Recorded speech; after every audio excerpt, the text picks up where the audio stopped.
Thank you very much for this kind introduction. Well, I guess half of my presentation I can skip now since you're already familiar with RIPE and the RIPE NCC. But just in case, actually, I want to ask you, if anybody of you have ever been to a RIPE meeting? Yeah, a few. Well, you don't count, but there are a few, yeah. And how many of you are subscribed to a mailing list, like the RIPE mailing list or a working group mailing list? Yeah, a few. Okay, interesting. Great. So I'll just give a very short introduction, and then I'm sure Hisham and Piotr will have things to add later on. So yeah, my name is Mirjam Kühne. I am the chair of the RIPE community. I've just been selected for a second term. I'm recently, after the last meeting, I'm very honored to serve this community for another term as RIPE chair. And we'll have a new vice chair starting at the next RIPE meeting, but I'm not going to talk about this much here. So this is kind of our mission. We've developed a new logo and our mission, and it really is what RIPE is all about. It started in 1989 to connect the community, and pretty much also what you're doing here now. So you're definitely part of this community, and that's really the message I want to bring across, and encourage you to participate in this larger community as well. Just a little bit of history for those of you who are not familiar with RIPE. As I said, it started in 1989, basically by some pioneers, who wanted to use the IP protocol, the internet protocol, and the internet. It was still very young at the time. To use that to exchange information. They were mostly academics and researchers, and they used the network to exchange, their studies and their research. And the goal really was, and still is today, a stable and secure internet infrastructure to build that, and also to coordinate this. So at the beginning, it was more also to build the infrastructure, and now it's more coordinate the necessary technical aspects, such as who has which IP addresses, how can we reach each other if something goes wrong, what protocols do we use, and what's registered in the database, and so forth. So all these technical coordination aspects are still important, and that's what RIPE is all about, and that's what you're doing here as well. Exchange information, share knowledge with each other, maybe develop some best current practices. And maybe what's different from here is what RIPE also does is it develops policies. For instance, like you've all most of you are members of the RIPE NCC, so you are using those policies. Like how many addresses can you get? What do you have to provide? What kind of documentation? What gets registered in the database? And these decisions and these agreements are made by the open RIPE community. It's not the NCC who's cooking this up or is forcing you to do this. It's actually everybody can participate in these discussions and these decisions, and they're all made collaboratively and on a consensus basis. So the RIPE in itself has no legal structure. It's an open community. Most of the work is done by volunteers. There's one kind of full-time staff, and that's me, but everyone else, all the working group chairs, all the other support is done by volunteers, and of course the RIPE NCC as a secretariat, but I get to this. But yeah, as I said, no membership, open to anybody. You can participate in the RIPE community like you're participating here. Now I put those two together. At the left side, I already covered most of that. And just to make that distinction to the RIPE NCC, which was set up in 1992 as the secretariat for RIPE. So the RIPE community was basically really a community effort that started first. And then after a while, the community felt, well, it would be great to have some help and some paid staff that can organize our meetings or run the mailing lists, maintain this database that we're still using today. And so they founded this RIPE NCC, the Network Coordination Center, as the secretariat for the community. And it was set up as a membership association, not for profit. And, all this, it's run by staff. It has members. We have board members. We have one of them here who will join me on stage soon.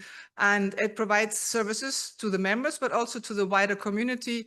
And it implements those policies that the community develops, and acts as a secretariat. So there's a bit of a distinction. It's often confused, and what my main point is really the RIPE community is open to anybody, also to non-members, and anybody can participate. Now, what does RIPE do? We have currently these working groups. Some of them you might be familiar with, address policy is mostly also the one that deals with these policies I mentioned. There's one on routing, there's one on the RIPE NCC services, the database, the RIPE database.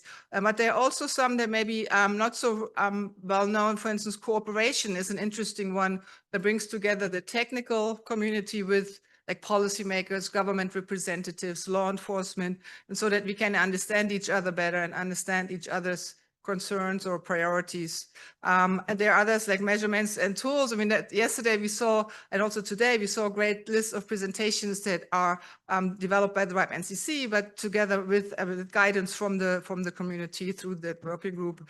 And yeah, there are others. You can find all the information on the website. I want to mention one thing here. About the policies, I keep mentioning that, and you might not be involved in these discussions, but they are all happening on the public mailing list. They're currently in address policy. There are 3 open policies related to IP address distribution, mostly IPv6, obviously.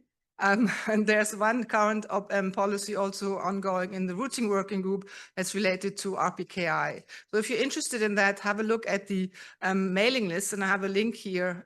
So each working group has its own mailing list. You can subscribe to that. You can find all the archives. You can read up on current current discussions and participate if you think, oh, this policy will not work for me, so I really should get involved. And then there's this general RIPE discussion list that we use for announcements of the meetings and any other important developments that are relevant for the entire community, not just for one group. And then there's a link at the bottom if you want to find out a bit more about the community, who's involved, what we do, all the meetings and so forth. And then last but not least, we have 2 meetings, 2 physical meetings, like we have this meeting here. There are 2 in the RIPE, 2 RIPE meetings a year. The next one is in Bucharest in 3 weeks, I think, in October. But it's also possible to participate remotely. We have a really good remote participation tool, Meet Echo, that allows you not only to listen, but you can participate, you can chat with each other, you can get to know each other also online. And we also welcome remote hubs. So some regions or some countries have actually managed that in the past. They got together in the office or in the university, and then you could kind of be part of the community, have a little mini RIPE meeting, and be part of the larger RIPE meeting. It's maybe more fun than doing it from your home. And last but not least, before I forget, I wanted to kind of put an action to you here forward. The RIPE meeting has these working groups, but we also have plenary sessions like we have here today and yesterday. And there's also a program committee, like you have a program committee here. And there are some representatives on the program committee from the regional events, like there's one from the Southeast European region, there's one from the MENOC region. And we're wondering if it's time now. You have the 4th instance of the CAPIF event here now. And it's a vibrant community, as I see now, with some good content and good active program committee.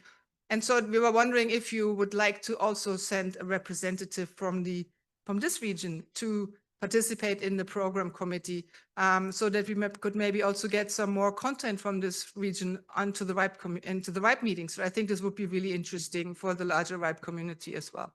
So I leave this to you to decide, maybe together with the program committee. We don't have to implement this straight away. The next meeting is already done. But yeah, maybe for next year, we can work on something together. And I think that's all I had to say. Thank you.